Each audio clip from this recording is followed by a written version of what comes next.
went bad. Again, these efforts of Dick Spinell and other people were soon, again, overwhelmed by the numbers of people. You remember what I said the first day of class, as many as 46% of people may receive a diagnosis of some mental illness at some point in their life. There just was not the capacity or space in asylums. No matter how kind-hearted and humane people like Spinell and Dix were, these places just quickly became super overcrowded. And without much treatment to offer, it turned bad and ugly again fairly quickly. Did you have a question? I'll leave that. Yeah. Did the people, she says, and I'll repeat these questions in case people can't hear them, did the people who actually were put in the asylums, did they have much choice? And the answer is no, not really at that time. In the 13th and 1400 lunacy trials, there, the city was then kind of your guardian, and you didn't really have much choice. Even later, in the 15, 16, 1700s, if family members wanted to have someone from the family put into an asylum, they could, and then the person themselves really had no choice over the matter. And in some cases, people were just left there literally to die, and they never left. For other people, they were able to kind of work their way in the system of the time and be released.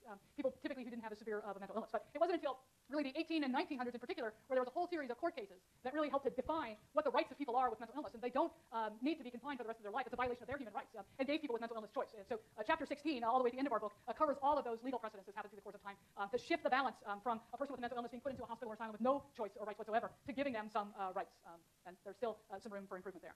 So let me break out of this for a second here, and I'm going to show you a short video of, hopefully, of a hospital today. This is a hospital where I did my internship. This is Bellevue Hospital in New York, and I want you to just take a look at this and ask yourself, have things gotten better? We're getting pizza, which we never get, hardly ever. All we get is, is mashed potatoes. You don't get coleslaw, this isn't a diner. Stop it. Sorry, guys, picture for kids. This picture is not for kids. This picture is what help other people. What I'm trying to say is that what I'm trying to say is, let me just speak, this isn't a funny conversation. What I'm trying to say is that when people are in pain and they need help, let me talk, please. Please let me talk, goddammit. I'm trying to say, I can't take it with her, right? Let me talk. Happy birthday to you. Happy birthday to you. Happy birthday to you. I won't tell you. She goes right in my name. I understand. Which is jealous. Please don't touch me, please. You want to wear my jacket? No, I don't want to wear a jacket. You're fucking with me too. Those workers are fucking with me too. I always do it every night. We eating pizza now? I can't make up. Yes, you can. Come on. All right, that was just a super short snippet. It's something from America Undercover called Bellevue Inside Out. So you didn't get a huge sense of what the hospital was like there, but there was a list of or a long line of people there waiting to go in, and Cheryl was telling you that they had pizza today, and that was kind of something to look forward to. Or normally they have mashed potatoes or whatever, and somebody else was kind of irritating her, and then they went in to get their food. So does that look like just the little snippet that you saw there? Does that look like a safe place or a safe haven for people to go? What was your impression? No. Let's do like a straw poll. So how many people thought that looked like it wasn't like the Plaza, it wasn't a beautiful place to stay, but it looked like it looked reasonable. It was okay. Okay.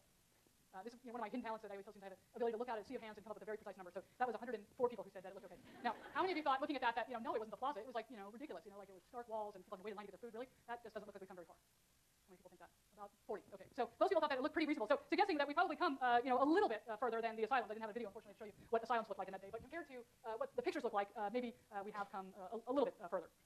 All right. If we jump ahead back in time here, in the 1800s was a particularly interesting time if you were a scientist, if you were a physician, because this was really the beginning of neuroscience. There were people making all these fascinating discoveries about the brain and behavior, from learning what happens when people have syphilis left untreated, it goes to the brain, wreaks all sorts of havoc, from when people have a stroke, and then they can no longer speak, and then you take a look at their brain after they died. In an autopsy, you could see, well, wow, that's what a stroke looks like in the brain. And it seems to be happening over and over again in the same area of the brain, this area of the brain in the left frontal lobes, that a neurologist at the time named Broca actually got that whole area named after him. His name is Broca's area, the area of the brain that when people sometimes have strokes, maybe you've had people in your family who've experienced a stroke and they lose their ability to produce speech or speak out loud. That's typically associated with Broca's area. We now know a lot more about the brain and productive speech, and there are lots of areas of the brain that are involved in that, not just Broca. But at the time, if you were a neurologist and you were able to demonstrate an area of the brain that was associated with a particular kind of behavior, here, talking, Broca's area, because Broca discovered it. There's another area in the left temporal lobe called Wernicke's area. That's an area that's associated with your ability to understand the spoken word or understand speech. You have damage here, all of a sudden, people could be saying stuff to you, and then you have no idea what that means. You can't comprehend it. So all of these fascinating discoveries were happening where people were really making these relationships between behavior and the brain.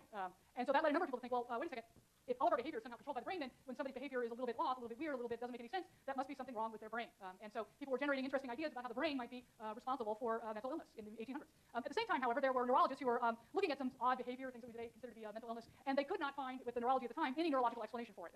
Charcot is one of these people. He was a neurologist who was at the very top of society. His came from a long line of family physicians, and he was a neurologist, which was the hot new field at the time. He started seeing these people who were having these symptoms, these odd behaviors that looked like something must be going wrong in the brain, but they could not determine any area of the brain that was going wrong. So, for example, someone would come in and claim that their hand was paralyzed.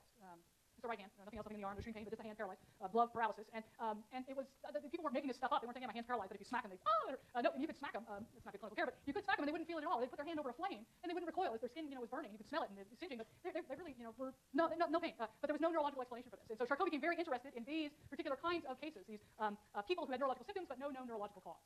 And he studied under a number of people at the time, including a Jesuit priest named Maximilian Hill, who I just think is hilarious for a priest to be named Hill, and learned some of the techniques that other people were using to try to combat these symptoms. Broadly speaking, these symptoms were called hysteria.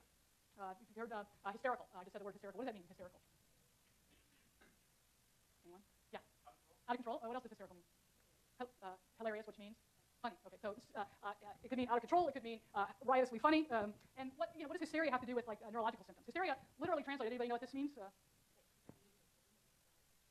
You're on the right path. So it's like hysterectomy for women. Is it like it means wandering uterus? Literally translated, wandering uterus. Why a wandering uterus would be causing someone's hand to be paralyzed? I don't know. Although that does seem kind of funny thinking about it now. But these were by and large the people who were having these symptoms were women. And well, if it's women, it's got to be something to do with their reproductive organs. Why not the uterus? It's all somehow wandering around causing symptoms. So that was the reason that term was applied, because most of the people at the time, at least who were reporting to people like Charcot, neurologists, not that men didn't have these symptoms, but the women were the ones that were seeking help for them. And so they were the ones that people started to generate these ideas. And so women, it's women saying their reproductive thing, you can pay attention to that side of their uterus. So that's where the term hysteria comes from. It has nothing to do with their uterus. What today we would consider like this example I gave you of the hand being paralyzed would be conversion disorder, one of the somatoform disorders. That's in chapter 7. We're not really going to cover those, or 8. We're not really going to cover those, but they're fascinating to listen to. So Charcot was studying under this priest, Maximilian Hill, and there's another guy at the time, Franz Mesmer, who was doing these things with magnets. And what does the term mesmerize mean? Hypnotize. That's Mesmer, what he was doing, he went on the road with his show and his big box of magnets and replaced magnets. What he was doing, he thought, was moving the animal spirits within the person around, realigning them somehow so that they could then not have these symptoms of paralysis or blindness or whatever. Pretty soon he ditched the magnets, it was too much to carry on the road, the big box, they're heavy, and just started to use his voice and his arms. And so what he was doing was hypnotizing people without the magnets. And he would find that after hypnosis, sometimes people would wake up and their symptoms would be gone. Charcot was very fascinated by this, the whole idea of hypnosis, started to use that in his own practice, learning that some people after hypnosis would no longer have those symptoms. One of the students of Charcot was someone named Breuer, and then what came after Breuer, who studied with Breuer, was Freud. You've probably all heard lots and lots about Freud. You've taken introductory psychology. And so the whole model of Freud, his whole model of behavior, really came from the neurology of Charcot. And mesmerizing, hypnotizing. Freud didn't mess around too much with hypnosis early in his career. He did later. He adopted something called free association as a technique, the idea that people should just freely talk about whatever comes to mind. And then what Freud would do was interpret what people were saying and try to ascribe meaning to these what seemed to be ramblings that people just freely associating. Nothing was without meaning in Freud's model. It all meant something. And the book talks a little bit more about Freud. And I'm sure you've heard about Freud, so I'm not going to go into Freud in a lot of detail. But Freud and Freudian and psychoanalysis thinking really predominated from the early part of the 1900s until the 1950s, even though in the 1920s people like John Watson were starting to reject the idea of Freud and even reject the idea of neurology. And they were, John Watson was a very strict behaviorist. P.S. Skinner, in the 1950s, a very famous behavioral psychologist, kind of rejected the ideas of Freud, the idea that having people freely associate and that there are things that are happening outside of people's awareness. They thought that was all gobbledygook. That just is ridiculous. Who am I as a psychologist to put any meaning on that? Instead, all we can do as psychologists, according to Skinner, was observe people's behavior and record it and notice how it changes. And that people's behavior can change in reliable ways. If you want a behavior to increase in its frequency, you reinforce it, reward it. If you want a behavior to decrease, you punish it. Super simple in Skinner's view of the world. Now, 1960s, though, people recognized that these models were too simple. What about the brain? People's behavior changes when there's damage to the brain. And what might be kind of setting the stage, even if somebody doesn't have an insult or a neurological injury to the brain, might be something that's happening in their genes. So in the 1950s and 60s was the discovery of DNA and understanding the human genome. We've now decoded the human genome less than 10 years ago. We know how many genes there are in the human body, roughly speaking, somewhere between 22 and 25,000 genes.